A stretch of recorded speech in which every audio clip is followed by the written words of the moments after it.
I sort of saw the room and just That's spread out. Yeah. That's nice watching the tour.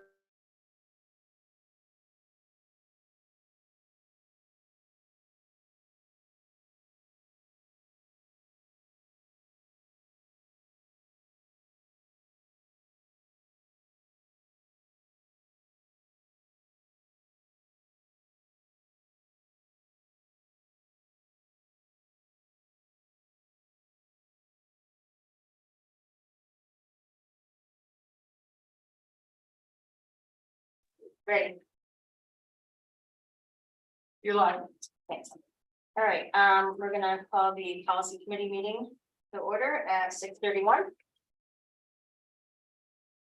We have a list of policies for rescission.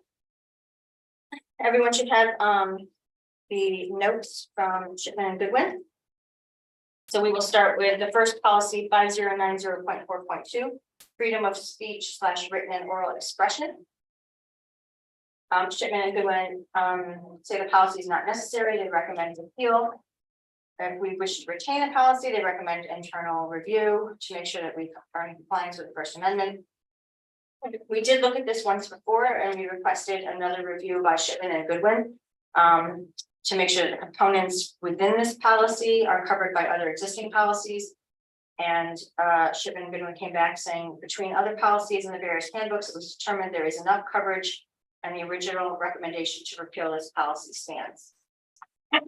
Discussion. I did have a question. I wondered, so in lines, for the existing policy, in lines 10 through 13, where it says the school district shall assume no responsibility for the contents of any written material, etc.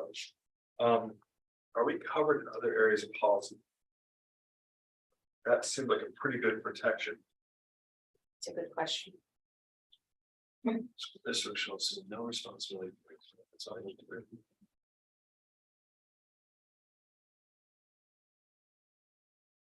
So if somebody, students writes or expresses something illegal, we should be liable, right? Right, and I think, we would to the extent that we manage or know about it. So if it was a student newspaper and a teacher was overseeing that process, we would have some liability in that regardless of the policy or not. Well, we just recommended rescission of the policy regarding circulation of student publications and everything, so that's no longer. At the next 2 meetings, after 2 meetings, there will no longer be a policy regarding that, so it wouldn't be covered under anything like that. Right. But is this? Yeah, so, but is this worth keeping? And or is it present in other policies? I don't know. Yeah, I don't know if it's present in other policy. I don't know that it provides us any additional protection, just by having a policy that says that. Well, what we could do is take it back to Shipman and Goodwin with that question. As it's moving forward. Yeah, and we can still vote on it tonight with the, Sure. as long as Shipman and Goodwin says, yes, we're covered, or, we don't need that, whatever, then we can still have our recommendation before. So they're recommending that we rescind it, just except for that one thing. Does anyone have any other issues with this policy being rescinded? No? All right, so we want to vote to have this go forward to the board for rescission. Pending Shipman and Goodwin's review of lines 10 to 13. Have a motion. So moved. All there. Aye. Great. All right. So Diane, when will we get the answer to the next meeting? No, probably before. I think a lot of times you just ask them and they kind of. Yeah, we have it before. Okay. Yeah. All right.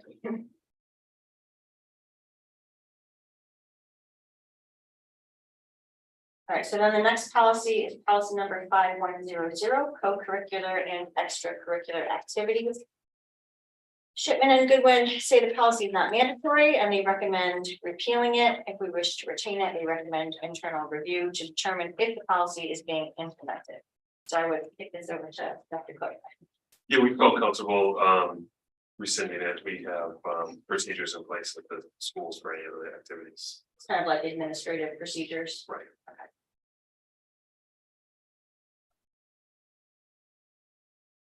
And also, the bottom paragraph where it talks about students participating. Actually, all of it, I mean, it's also kind of covered by the athletes agreement as well. Yes. Okay.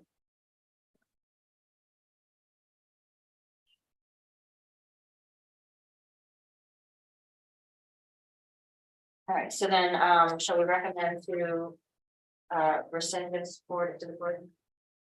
All right, we'll just 3-0. Yeah. All right, so 3-0 rescind with that one forward.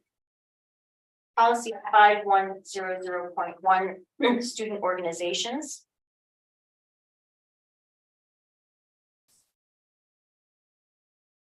Chipman and Goodwin recommend repealing it because the policy is not required. If we wish to retain it, they recommend review to ensure legal compliance, especially regarding the religious discussion groups. They further recommend that the rules for student organizations be adopted as administrative procedures as they relate to the day-to-day operation of the school. So I would get this back over to you guys. Same answer as kind of the previous one that we. Administrative procedures. Yes. There's no need for a policy. So would we like to recommend rescission to the board? Yes, 3-0. Great. Yeah. And then the last one for rescission is policy 5190, crisis response. Shipman and Goodwin recommend that we repeal this policy because it is outdated and no longer necessary. The board maintains a security and safety plan, C Series 1000, addressing crisis management in accordance with the requirements of current law. So I did look at the Series 1000 just to refresh my memory because we did do a lot of rescission there. We have policy 1140, distribution of materials, which was revised in 2020. Policy 1150, prohibition against smoking, possession, and use of tobacco, cannabis, and alcohol, which was revised in 2022. Policy 1160, possession of deadly weapons or firearms, which was revised in 2021. Policy 1170, automatic external defibrillators, which was revised in 2020. Policy 1330, use of school facilities, which was 2021. Policy 1360, school volunteers, student. Interns and other non-employees was revised in 2021. Policy 1360 is visitors to the schools and also had regulation that was revised in 2022. 1370 is non-discrimination with its regulation was revised in 2021, and 1380 is regulation of sexual offenders on school property, which was revised in 2021. So that's the entire 1000 series. And we do have a crisis management plan. So any comments or thoughts on this? Yeah, so what had replaced the crisis management plan, which was a typical terminology, was the requirement for security and safety plans that are submitted to the state each year. Okay. November for December 1. So but that's kind of the updated terminology. So it's no longer called crisis response. Right. What is it called now again? School safety. School safety. We'll talk about those tonight. Right. Yeah. And that's submitted in November, right? Yeah, it's for December 1st. So yeah, submitted November, and then And that's each year. yes. Okay. So we recommend rescission of 5190 to the board. Yes. Yes, yeah. Great, great. And now we will move to policy school review.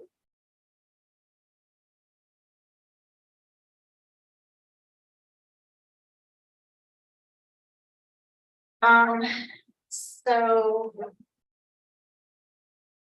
I guess we'll just go in order. So you should have a policy 9540.2. The current policy is called agenda, and the revised policy is the same number, but called construction and posting of agenda.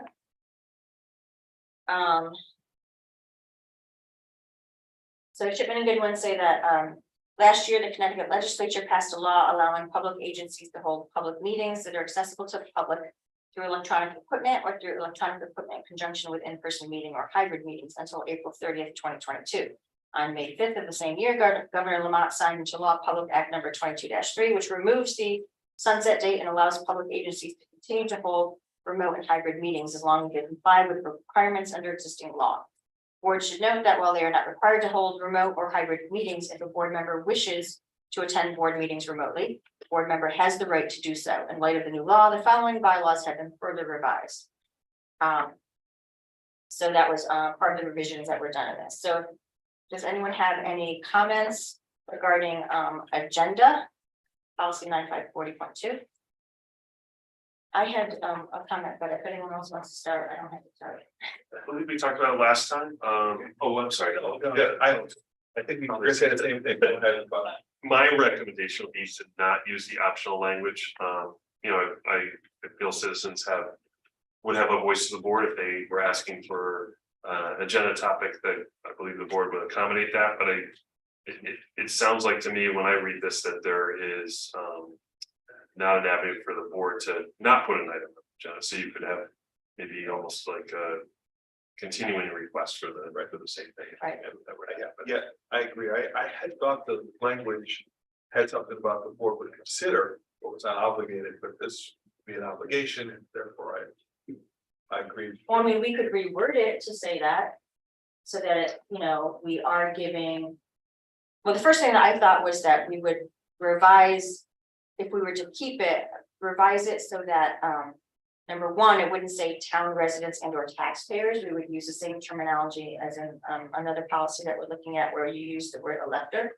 But that was for a board position, whereas, right? But it's Whereas the same idea though, right? Because if you are allowed to vote in the town, it's because you own property in the town, so you're a taxpayer or you're a resident, and I think it's the same idea. I could be wrong. Well, I don't know if I really don't know. I mean, if you were an out of town, if this was not your legal residency, you own a property, so they taxes. Right, but you vote somewhere else. Or if it was a high school student, or 17-year-old. Yeah, high school student. I would think that because it's optional, our best bet would be not to include that. Because it is sort of a best practice, it is a best practice, that if issues are raised to the superintendent, it will come on our board discussion. So I don't think that we need this happening. Well, here's my thoughts on it.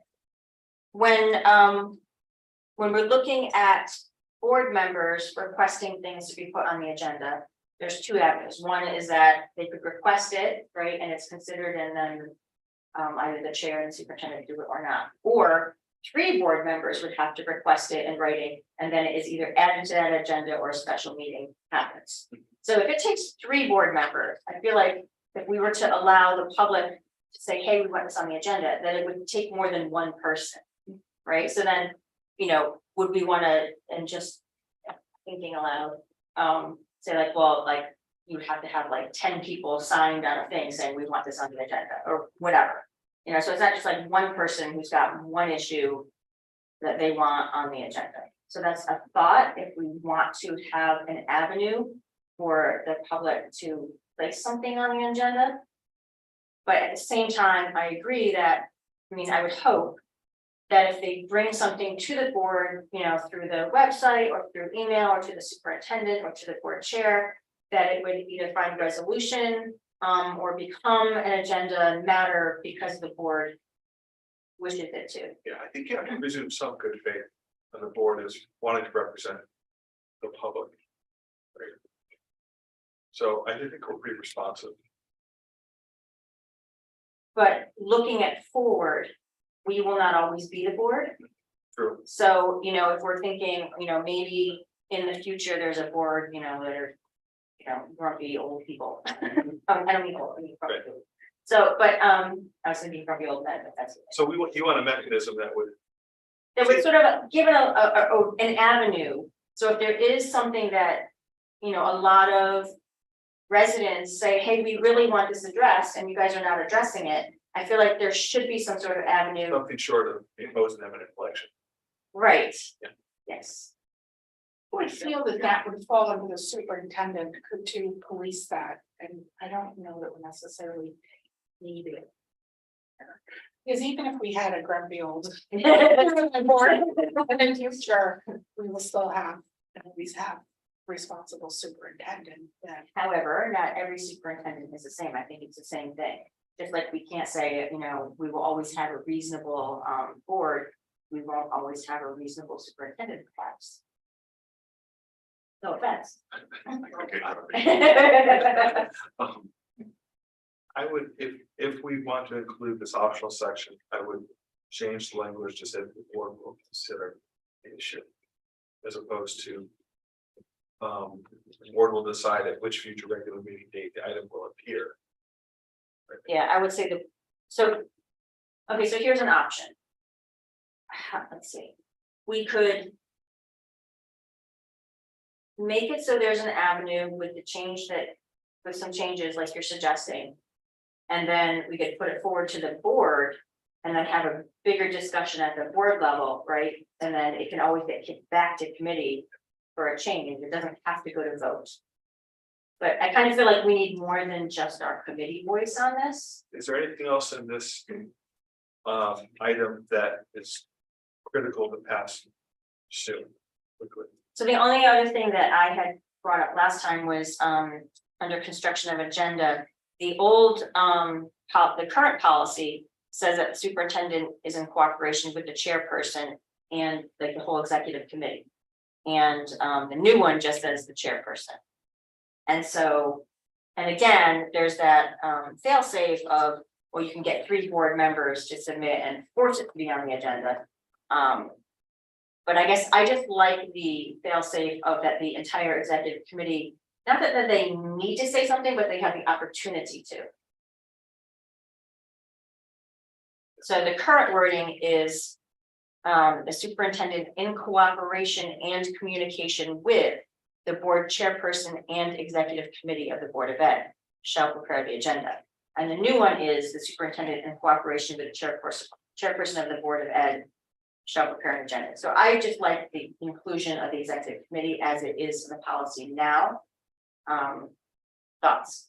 We talked about this the last meeting. We did. Yeah, and I think it's fine like that, and I think that the executive board does meet quite regularly. I think it makes sense to have it just the chairperson.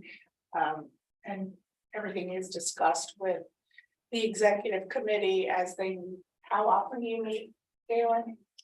Oh, monthly or Every 6 weeks, yeah, something like that, yeah. I mean, how does the agenda actually, how do you do it? Is it at the So- beginning of the year, you lay out a whole plan, or is it month by month? How does it go? So at the beginning of the year, we typically will look at all the different meetings and which ones are presentation meeting, which ones are business meetings, fill in the normal things, so approval of the budget in January and all the other things, any presentations that were queued up, or put in there, and then there'll be some open spots, and so each month we look at those, talk about the upcoming meetings. There's things that come up, even between the time that we will, Seth and I will just talk about the last meeting, put something on the agenda, and we'll talk about that. So not every single item goes through Galen and Emily, because I think there's some fluid pieces, like the town may ask us to, receive a presentation from somebody or something comes up, or so then we'll typically talk about it after that happens, why we put it on. So I think it allows us some flexibility, but also we're always kind of planning ahead.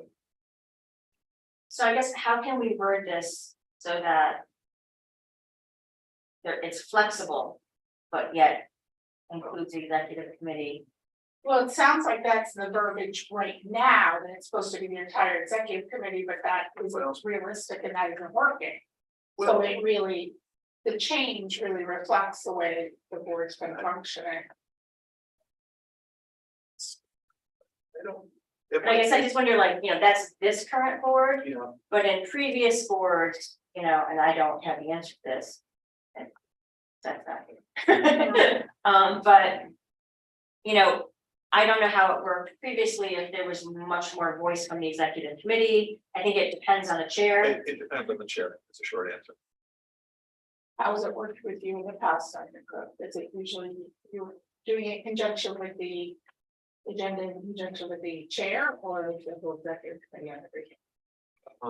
So it was a task for me in different districts, Yeah, either that or before the current chair. So we had 3 chairs here, one was Galen for a year, Katie for a short time. It's similar, you know, we've had monthly and my other districts monthly meetings with the executive committee talking about kind of the bigger things, but then there was things added to the agenda, like you know, cable awards or things like that. We didn't always talk about, like next month was the cable awards or things like that. I would favor, I do not think we need to include the executive committee in the bylaws simply. Because. Executive committee does not mean author enough to determine the agenda for each and every meeting. Its role is more to kind of look ahead. Maybe be a little more strategic. Filter voices from the full board. You know, those kinds of things. And so I think it would unnecessarily hamper. Okay, I tend to look at things as a glass half full. Yeah. So I'm sort of assuming like, you know, bad board chair, Sure. bad. You know, what I would say though, in that scenario, like with the other piece of this, if you ever had a situation where that was the case, you know, you've got 2 members of the executive committee who were dissatisfied with how the agendas are being run, you could bring the policy back. And in about a month and a half, you could have it changed to require. There are checks and balances, right? I mean, so it could come back or, I mean, a smart chair is not gonna get any of the executive. Okay, so then I'm okay then with leaving out the executive committee. I'm giving in on this one. Oh, I have a suggested language where I think was basically how this would work, Okay. even if this our number ID was not in there. So that number 3 could read. The board will consider whether this item should be placed on a future regular future regular meeting agenda. So that's basically what would happen if you had a citizen come up and say, I want cannabis retail stores put on, you know, we just spent a lot of time here, but I just, you know, they want that put on our agenda. We come back and we say, that's not within our purview, we're not gonna put that on the agenda. But if somebody came up and said, I want school start times, you know, put on the agenda, I think the board would talk about that and ask me to speak to that at a future meeting. So, you know, I think that would then allow you the ability to say yes or no. Yeah. Because I think that's how that would happen. If somebody came to you know, any of the 9 board members, seem to have people bring that forward. It demonstrates openness. Oh, yeah. We have a. Alright, so- policy, we will listen. So we won't change anything under 1 ABC, and then D, we can keep with a change of language. And do we want to keep it as the secretary? And not the chair? I mean, my preference would be to not have that whole paragraph, but if we're compromising and making a change. What exactly was the change? You're using the word Oh, consider? So on number 3, you said the board will consider. Whether this item should be placed on a future regular meeting agenda.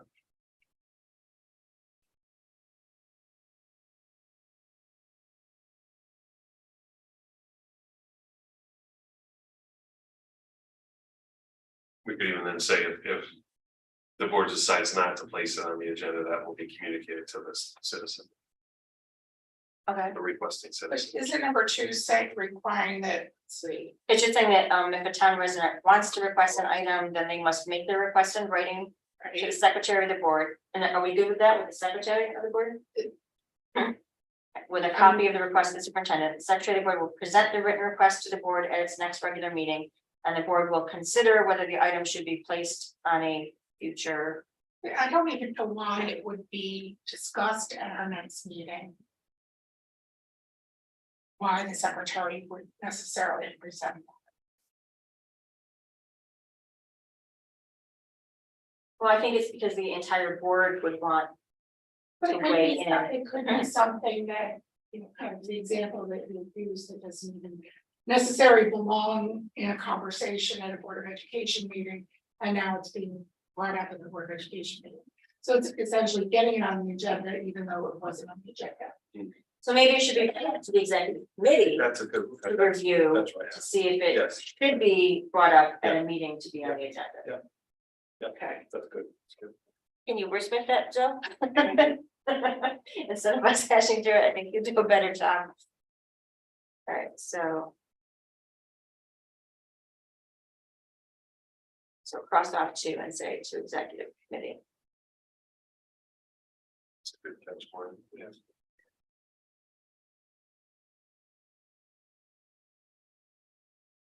You got that, Zoe, or? Yeah. Okay, great. All right, so, do we want to? Do we want to vote on this with the amendments we just made, or do we want to see the amendment first before we move it forward? I'd like to see the amendment, because I think I've triggered quite a bit. Yeah, we do. All right, so, then 9540.2, we'll bring back at the next committee meeting with it being perfectly wordsmithed by Zoe.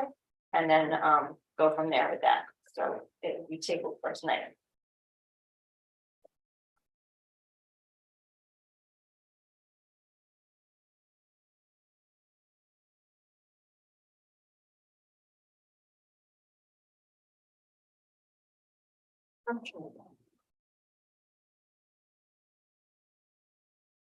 All right, so the next policy is 9540.3 forum. And we'll also consider with it 9540.8 voting.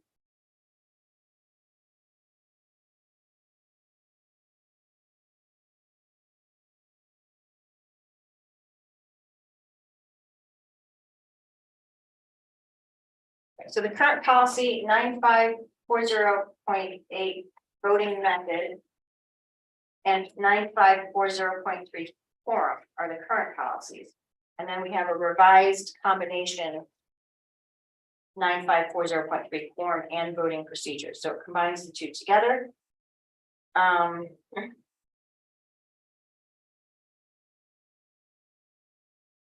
So one of the things that I had noticed, so let's talk about quorum because it's fast and easy. The quorum is just the majority of all the members of the board. The majority of all members of the board should be necessary to constitute a quorum for transaction of business. All that is pretty boilerplate. Then under voting procedures. So my question is, if you look at the old policy, so the affirmative vote of a majority, third paragraph, the affirmative vote of a majority of those members present at any meeting have a quorum. Having a quorum shall be considered sufficient for action, except for those actions required otherwise by law with these policies. In addition, the following actions shall require a majority vote of the entire board. So the difference, if you look at the revised policy under voting procedures, under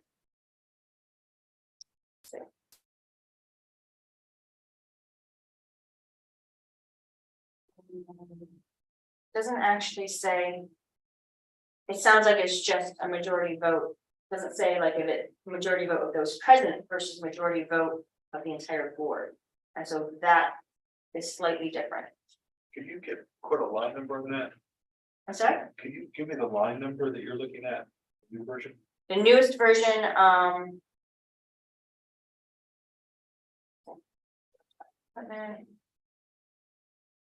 so it doesn't actually say anything about it at all.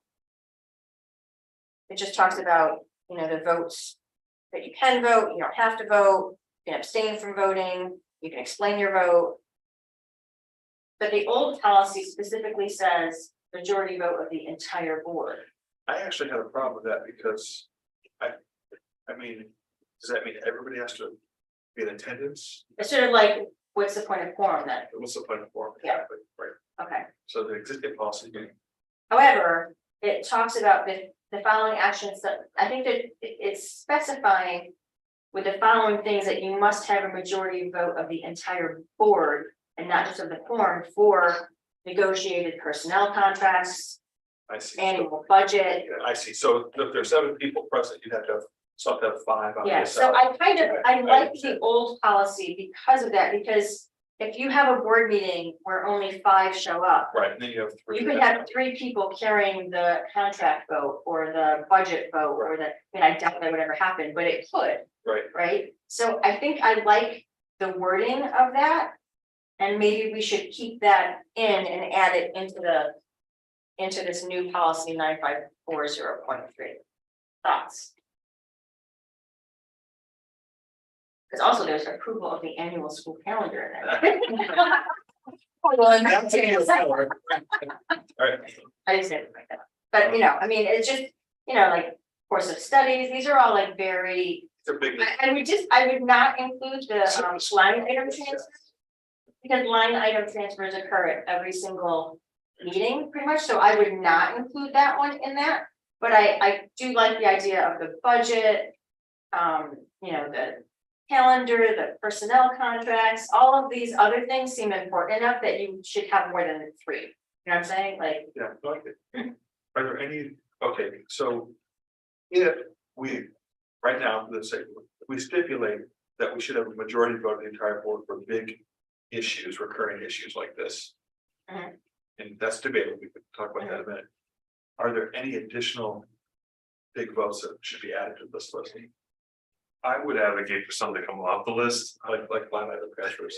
Like yeah, item- line item transfers, like- definitely on. school calendar, program of studies, because that's usually timed, and so And it comes out of committee anyway. it comes out of committee, and if we were to miss the timing of that, and then suddenly, you know, I doubt it, I mean, but you could see some type of scenario if we only had 5 or 6 people showing up for meetings and things just kept getting pushed off, you know, that would be a concern. I mean, I definitely think the budget, because, you know, we worked very hard on that, you know, as an entire board. I honestly don't think it would ever be Right. 3 people showing up for a budget vote. Approval of long-term lease purchase agreements contracts, I don't know that we would need that in, that doesn't really, I don't know, thoughts? I would take that out. Yeah, like for instance, we could have Chartwell's contract, you know, that not a huge dollar amount. We usually bring that late in June because of the timing. They want to see how the year went. If we ever, you know, I guess I still think with this board, if we had 5 people show, it's still gonna have 5 people probably Yeah. vote to approve it, but you know, if you just had one person vote no, it could be late June, now you're getting to July, you could. Right, so my knee-jerk reaction for personnel contracts was that we should have the majority of the board, but that also comes out of committee and it's negotiated with lawyers. So that's kind of pretty much, Yeah. all the work has already been done, right? That's a lot of spot for me. Yeah, no, because I've been there, I know. Especially because when we have that, it's gonna be an executive session and it's Right, gonna be very time sensitive because the contract will Right. have to go into place. So I can see that not. The unions are waiting for us to get back to it. But also, all the work has already been done at committee, So we can strip every single thing. You don't need to except say- budget. Well, the great thing now about having the ability to Zoom is something like budget, if somebody can't be here, they're not doing it as hard as Zoom. Yeah, that's one thing I thought of with personnel, we go into executive session where you cannot Zoom. But some of these critical things, the great thing is anybody can participate with Zoom. Yeah, he is well, right? All that's. Okay, so what are our thoughts now? Do we need to keep this in, any of it, even the budget?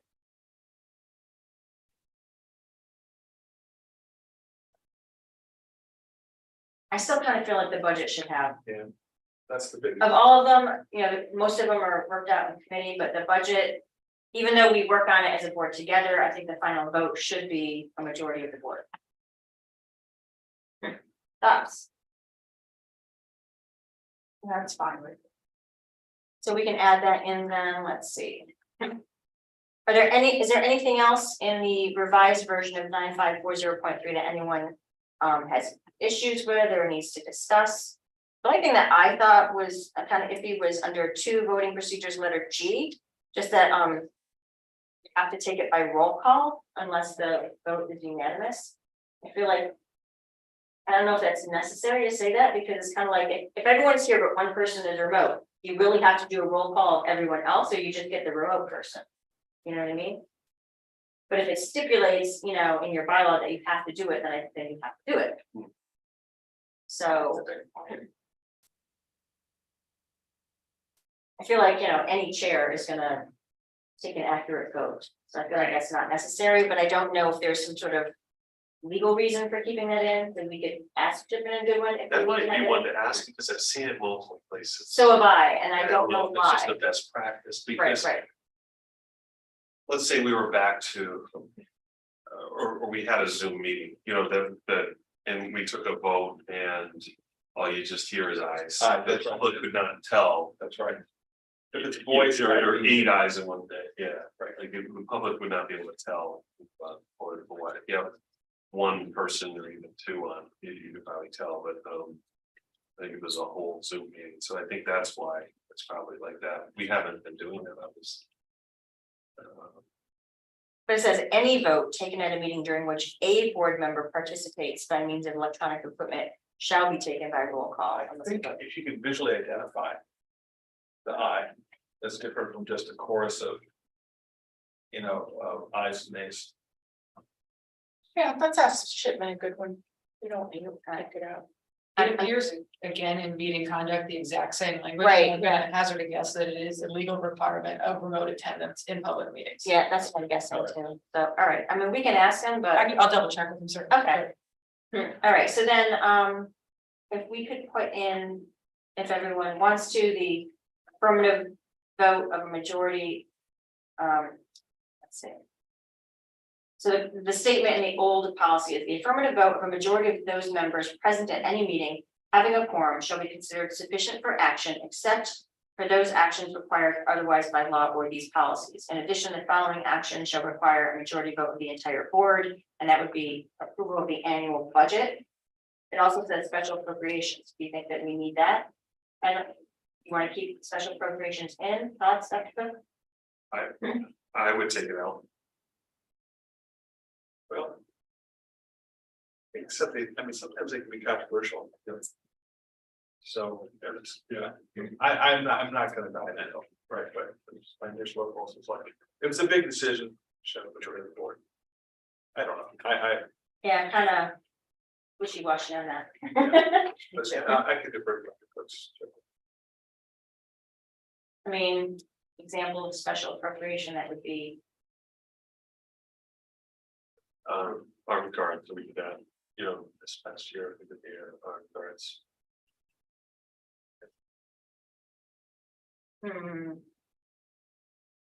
Overall, I would say, as Maureen said, like, we know, next year when we're voting on the budget. So if you really want to be part of the budget, you could, have the ability to be remote for that. That's where I kind of think, but I understand, if the board wants to by policy said that. I thought, keep that line. But let's just say like two members were ill. Right, you had 4 of 7. Simple majority would be 4 as opposed to the 5 for the full board. Yeah, you could have a 4-3 vote and then, we'd have to schedule a special meeting or we'd have to wait 2 weeks for the budget.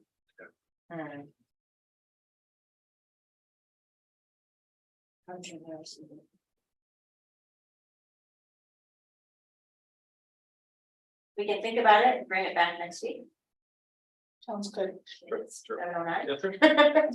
All right, we'll table that for tonight, come back to it. So this is 9540.3, 9540.8, and the revised 9540.3.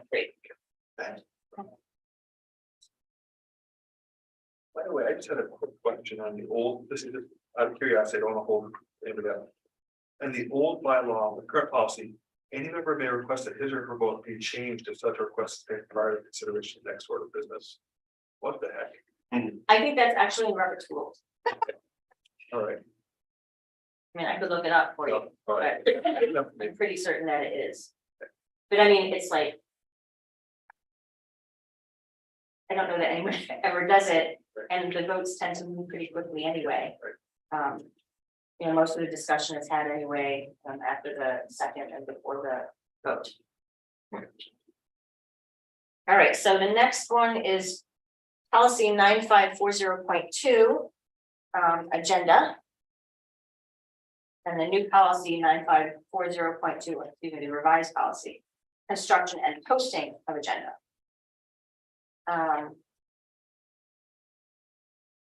Oh, sorry, I'm redoing the same one. I thought. I know, that's me. I got from the wrong file, so, we're at minutes, 9540.9 minutes, sorry.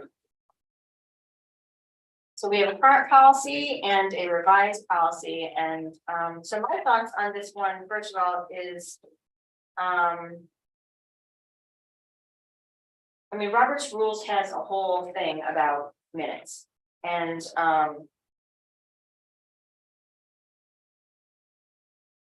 we follow Robert's Rules revised version, newly revised. So the current policy says that, you know, the minutes of Board of Ed shall include blah, blah, blah. And so the revised version includes time, place, and date of each meeting, names of the members in attendance, the disposition of all matters on which action was recommended, all motions and resolutions and their disposition, listing all votes, abstentions, and absentees, all decisions concerning future meetings and agendas, and by request, a brief statement of a board member may be included. Now, according to Robert's Rules and our old policy, there's also a notation of who is present, including the superintendent of schools, the time of adjournment, and the exact wording of the motion, the names of the individual making the motion and seconding. So if you look at our bylaws, we follow Robert's Rules newly revised, not, you know, exactly to a T, because we're a small board, and so we don't, by Robert's Rules, we don't have to follow all of the very detailed orders and rules, but the way that we do it now, we always have notated who is present, including the superintendent, the assistant superintendent, and personally, I like that. I think it's good that everyone knows who is there.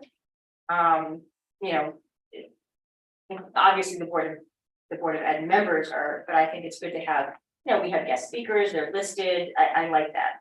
And it is also something that is typical in a minutes and by Robert's Rule. And also, you know, the start time, the end time, those are all things that are just traditionally in minutes and in Robert's Rules. So personally, I would probably add some to number 4 in the revised version. I would add the notation of others present, including the superintendent of schools.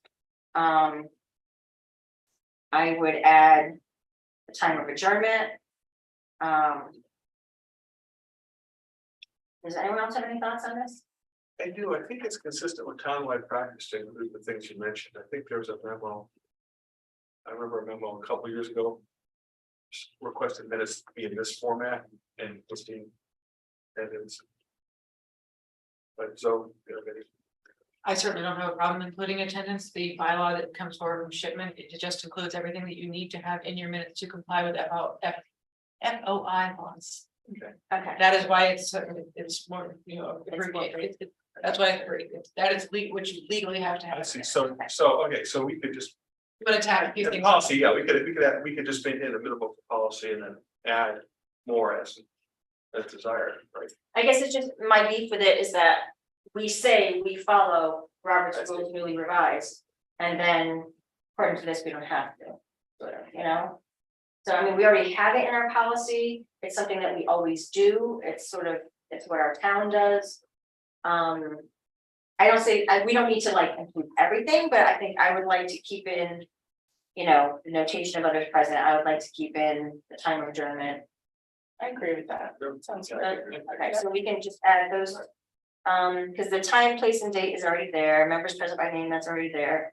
So we would add notation of others present, including the superintendent of schools. I mean, I don't know if we need to add including the superintendent of schools or just notation of others present.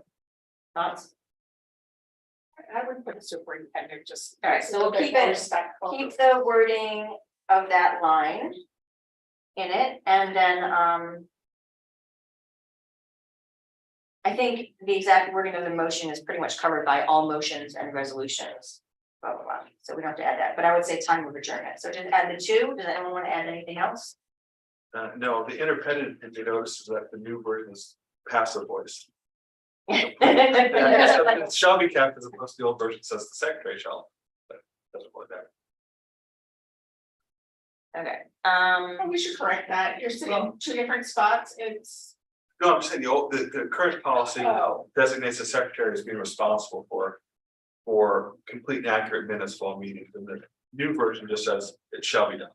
well, I like the new version because our secretary doesn't actually do it, Right, exactly. we have so. He's writing so. you want me to admit that. All right, so, oh, also, the other thing is in Robert's rules, it says type of meeting. And then that's the first one, actually in the old one, date, place, and type of meeting, regular, special, adjourned, emergency. And I would like to keep that in, type of meeting. Yes. Yes.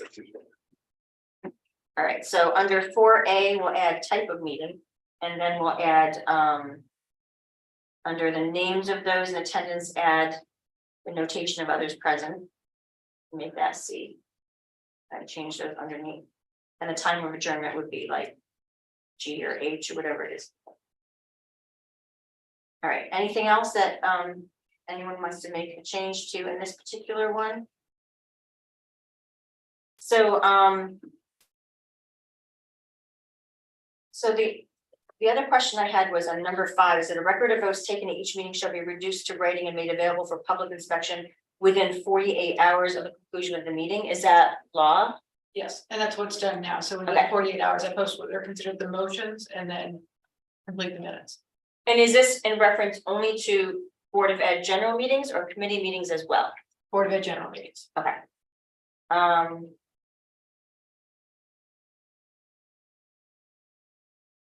So then my other question was number 2, minutes shall be maintained at the administrative offices of the school district in an official record book designated for said purpose. Yes, that occurs. I send all your minutes to the town clerk as well. She prints them. They are in a bound book and it's Yeah. all in the vault. And they're Oh. welcome to go look. It's just that we're digital, so. Yes, we have it in multiple forms. Okay. The town clerk posts them, so you can read them there. If you don't have digital access, you can read them online. Multiple places to get them. Okay. All right, so Would that be 88? Yeah, we would convert to different languages. Okay. Yeah, when the website updates, we will be able to. We'll be able to do that as well. Yeah, and posting everything as a PDF makes it accessible to a screen reader, which is why it's done in that. Good, okay. okay, so the revised version then 1, 2, 3 remain the same. 4, we add type of meeting under A. Under B, we add also the names of everyone in attendance. And then at the end, time of adjournment under like G or H, whatever it is. And then there are no other changes. There is that note there about the posting of minutes to a website. We just remove that, keep it at everything else as is. Any other changes or amendments or revisions, thoughts, comments? And we could like vote, move this one on. We're good with moving this one forward with the changes. Recommending it for rescission and yeah, Yes. revision. Okay, the 3 of them. Oh, finally, okay.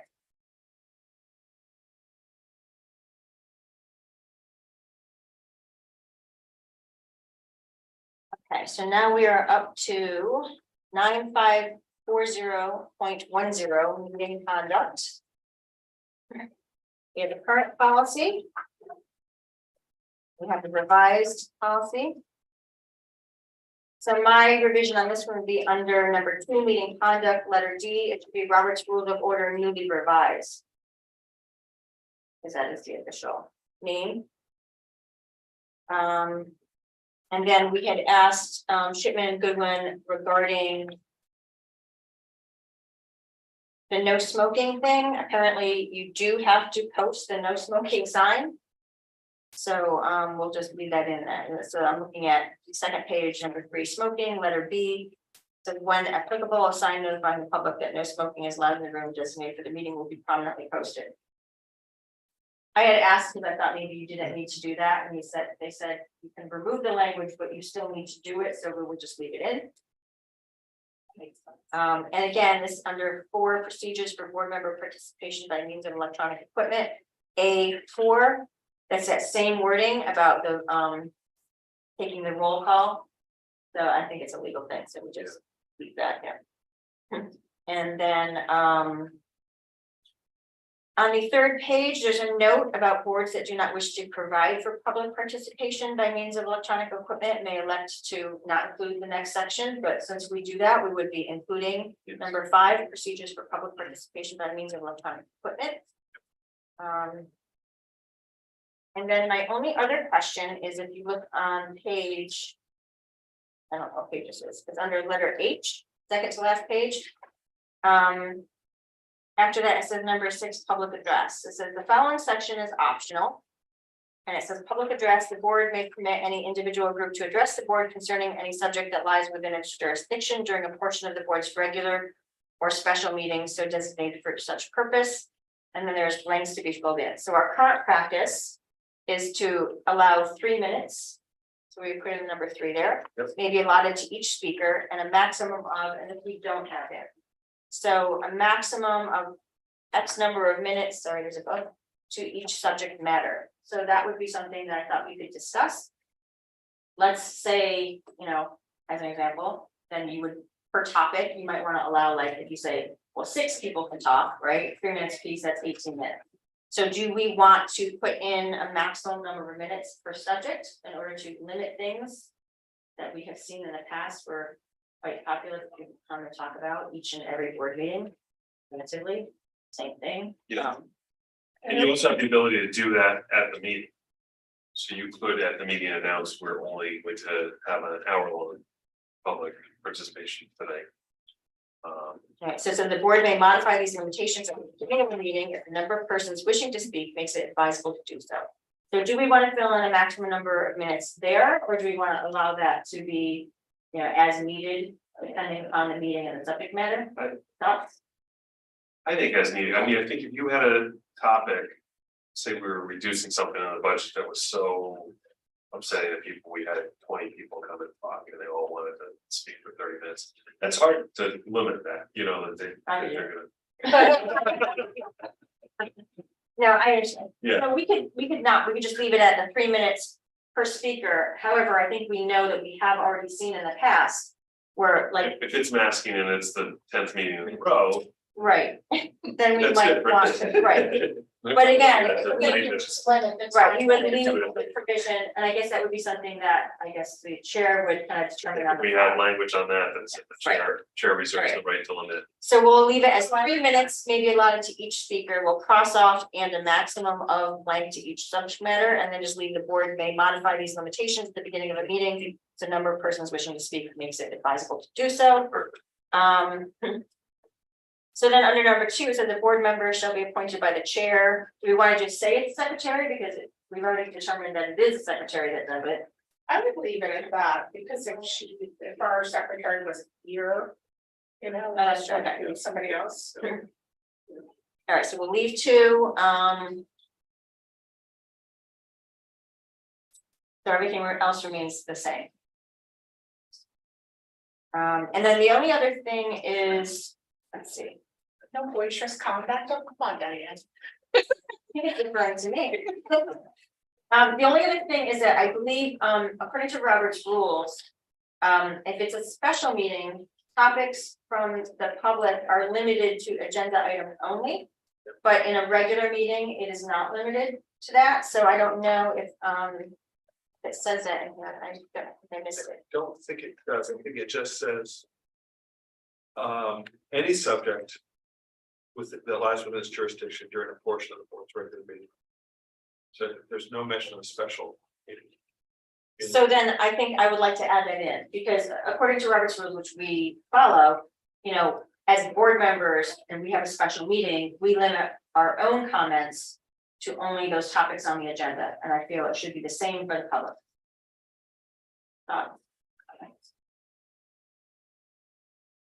We have general meetings where they can come and say any topic they want, but a special meeting, I feel should be restricted to the agenda. It is for us, it should be for them, that's my opinion.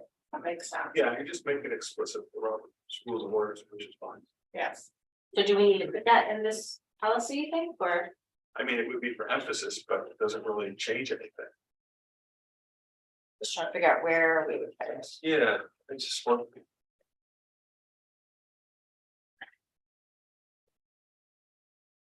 At this point, we don't get a lot of participation. If somebody came, you're having a special meeting on,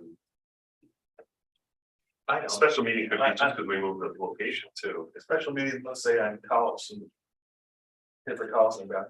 We can Yes. only talk about big So topics. we had an emergency special meeting. Okay. I think that's next week. And somebody came and said, you know, I'm concerned that something's not budgeted or something like that. Would we stop them? I would.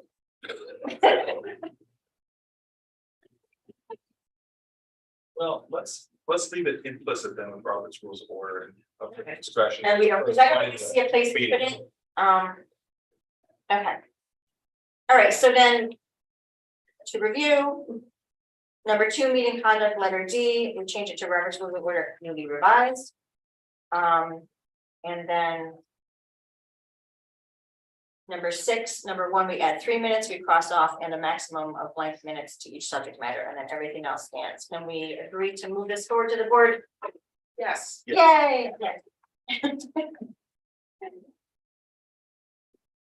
Time check, 7:26, all right. That leaves. The fun ones, okay, so we have policy.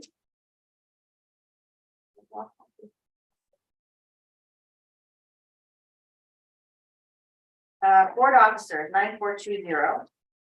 And then with it 9220.3 board member resignation and 9220.5 unexpired term fulfillment vacancies, which we've already discussed and come to agreement with, but did not want to move forward until we addressed the 9420 board officers. So the current policy 9420 board officer. And then the newly revised 9420 officers. So the change that I would like to make is the very first paragraph where it says the Madison Board of Ed, the board shall not later than 1 month after the date on which newly elected members take office, elect from its own members, a chairperson, a vice chairperson, and secretary. I just would like to designate that as the executive committee as it is in the current policy. So can we say after and a secretary, say, and shall comprise the executive committee? Does that sound good? Does anyone know what I'm talking about? Yes. So we probably okay. We know if I'm like alone here. Okay, so that's the one change that I would like. And then if you go under line 19, there's a blank for years. Our current is 2 years, so we would just fill in the number 2 there if everyone's in agreement.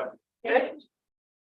Got it, Zoe? Yep. Okay, and then under official duties of the chairperson, line 37. It says the chairperson shall serve as an ex officio member on all committees. I would like to add in the same as our current policy that will be a non-voting member of such committees, with the exception of superintendent search committee. That's how it has been and always has been, and it just is left off, and I would just like to specify that because there are some instances where you can be an ex officio member and vote, but in this case, we don't want them voting on committees. We want the committee as a whole, and then the board chair to be right. Yep. So we'll add that in. And then I have a note.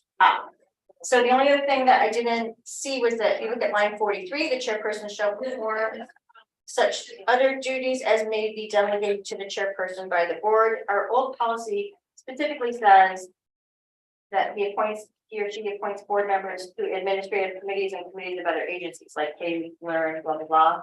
Appoint membership to temporary committees, sign documents. Like, what do we feel about this big section in the current policy on page 2, where it's not actually specified in the new policy? Personally, I would like to leave in the appointing the board members to administrative committees and committees of other agencies, because we do that. We have a learning rep. So I would like to keep that in. Appointing membership to temporary committees, I think it's good to have in just because that's what they do. We already said about the ex officio non-voting member. And then sign documents. Is there anything else in this list? Do you want to? I don't think that we need to put the whole list, but I thought the sign documents was good. The appoint board members, appoint membership. Well, sorry. Yeah, no, you're right. Never mind. I feel like the other things are kind of obvious, like select a member to keep minutes. The secretary can't, it seems kind of obvious, but the other ones I would like designated. Anyone have thoughts on those?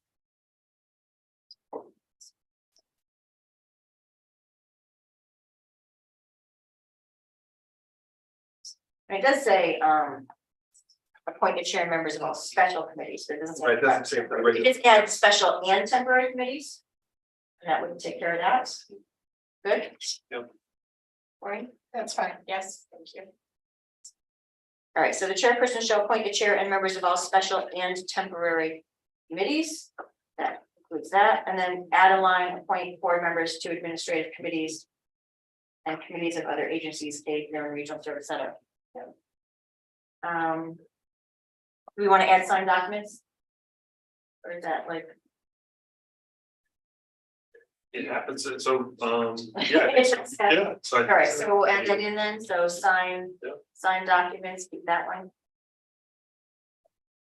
right, so then this one's gonna have to come back to us to read That's right. and review. Any other changes? Anybody?